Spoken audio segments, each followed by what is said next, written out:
मैं देख रहा हूँ कि उसका स्टेटस है कि iPhone 17 लड़का लेने के लिए गया है। अब हम ये सोचे कि हमारे माँ बाप दिन रात इसलिए मेहनत कर रहे हैं कि हम कुछ पढ़ लें। अब हमारी भी जिम्मेदारी है कि हम हमारे माँ बाप के लिए कुछ करें।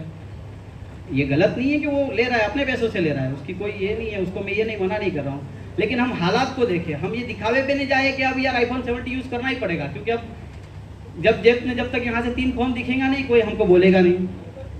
बात ये भी है। तो हम दिखावे की ज़िंदगी से हटकर हम अपने खुद की ज़िंदगी के ऊपर हम गौर करें कि हमने क्या किया है, हमारे माँ बाप ने हमारे लिए क्या किया है, हमारे समाज ने हमारे लिए क्या किया है। समाज आपसे इतनी एक्सेप्टेशन रख रहा है कि आप खुद पढ़ लिख कर समाज के लिए कुछ बन जाओगे। मैं शोएब भाई की एक बात बताना चाहूँगा आपको। हम लोग, एक लड़की है बड़बुंजा की, वो नर्सिंग में पढ़ती है, नर्सिंग के अंदर पढ़ती है लड़की। एक साल जब यहाँ पर हमने एक प्रोग्राम किया था ये, तब महबूब भाई पल्ला जो है सूरत के हैं, उन्होंने हमसे कहा कि हमने उनसे बात की कि भाई ये जो है लड़की जो गरीब है, इनके माँ बाप जो है ट्रेन में खमन बेचते हैं, लेकिन परसेंटेज अच्छे और इसको नर्सिंग करना है तो इसको पढ़ाना है। तो उन्होंने जब कहा, उसके बाद उन्होंने अपनी जिम्मेदारी से वहाँ पर एडमिशन करवाया नर्सिंग स्कूल में, ऊन में। उसके बाद थोड़ी बहुत हमने फ़ीस का इंतज़ाम किया, थोड़ा उन्होंने किया, थोड़ा स्कॉलरशिप के लिए मैंने शोएब भाई से बात की।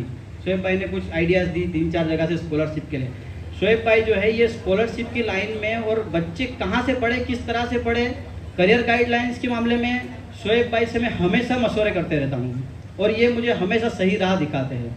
एक मरतबा ये हुआ कि उस साल तो हमने फ़ीस का अरेंजमेंट कर दिया, कुछ ये हो गया।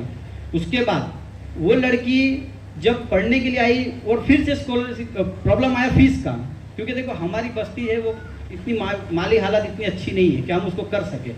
लेकिन शोएब भाई ने अपनी जिम्मेदारी से, जब जाकर हमने शोएब भाई से मशवरा किया, उनसे पूछा, शोएब भाई ने कहा आप जाओ, सब छोड़ दो।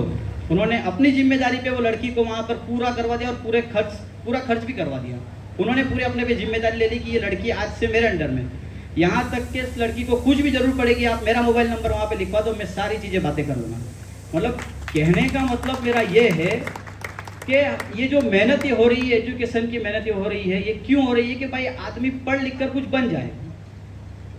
ये आप अपने आप से, एक एजुकेशन जो है वो आपका कभी आपको जाया नहीं जाएगा। देखो आप, चलो मान लिया कि आपने कोई बहुत अच्छी पढ़ाई कर लिया, आप इंजीनियर बन गए, आपको जॉब ही नहीं मिल रही है, कहीं से आपको कुछ नहीं हो रहा है, आपने मजदूरी काम शुरू कर दिया। मजदूरी काम करोगे, ईंटें उठाओगे, कच्ची माल बनाओगे, होगा क्या? एक दिन ये होगा कि वो आपकी पढ़ाई आपको इस लायक बना देगी कि जब वो मिस्त्री जो होगा, जो प्लास्टर काम करने वाला आदमी है, जो जिसकी पगार मजदूर से ज़्यादा होती है, उसको वो दीवार देखकर बता देगा कि अब ये दीवार के ऊपर कितना माल लगेगा। वो क्योंकि उसकी पढ़ाई है, वो उसने समझ लिया कि अब इसके अंदर इतना सीमेंट लगेगा, इसके अंदर इतनी कच्ची लगेगी, इसके अंदर इतनी ईंट लगेगी।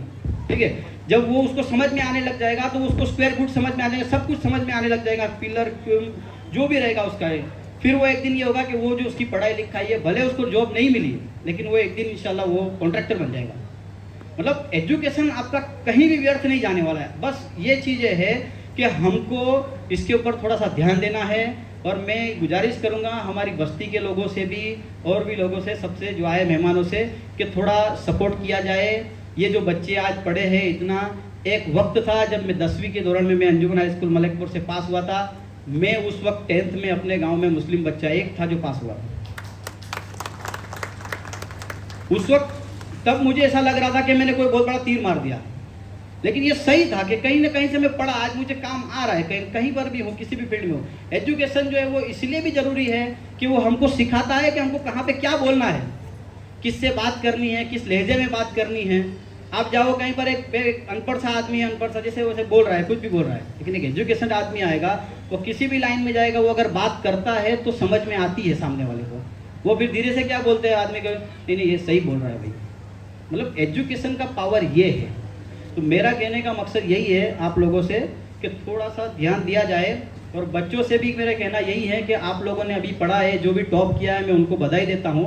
और जिन्होंने नहीं कर पाए, अगर आप फेल हो गए हो, फिर कोशिश करो, फिर इंशाल्लाह होगा, कुछ न कुछ तो होगा आपको। आपका एजुकेशन में फिर से कह रहा हूँ कि कहीं भी आपका व्यर्थ नहीं जाएगा। और जो लोग टॉपर हुए, अगर कोई बच्चे हैं जो पीछे रह गए, मेरी इनसे गुजारिश है कि आप इनको कहीं ना कहीं एक दो सब्जेक्ट में जो फेल हुए, आप थोड़ा बहुत इनको सपोर्ट करो कहीं से भी, और इनको आप आगे लाने की कोशिश करो। और कुछ नहीं, बस मैं शोएब भाई का शुक्रिया अदा करता हूँ, और उम्मीद फाउंडेशन और फ्रेंड्स ग्रुप और मुस्लिम समाज का मैं बहुत बड़ा आभारी हूँ कि इन्होंने यहाँ पर मुझे बुलाया और मेरे दो शब्द कहने का मौका दिया, और इस ऐसे प्रोग्राम को किया जो कि ज़रूरी है। और यही बात मैं दोहराऊंगा और अपनी बात को ख़त्म करूँगी।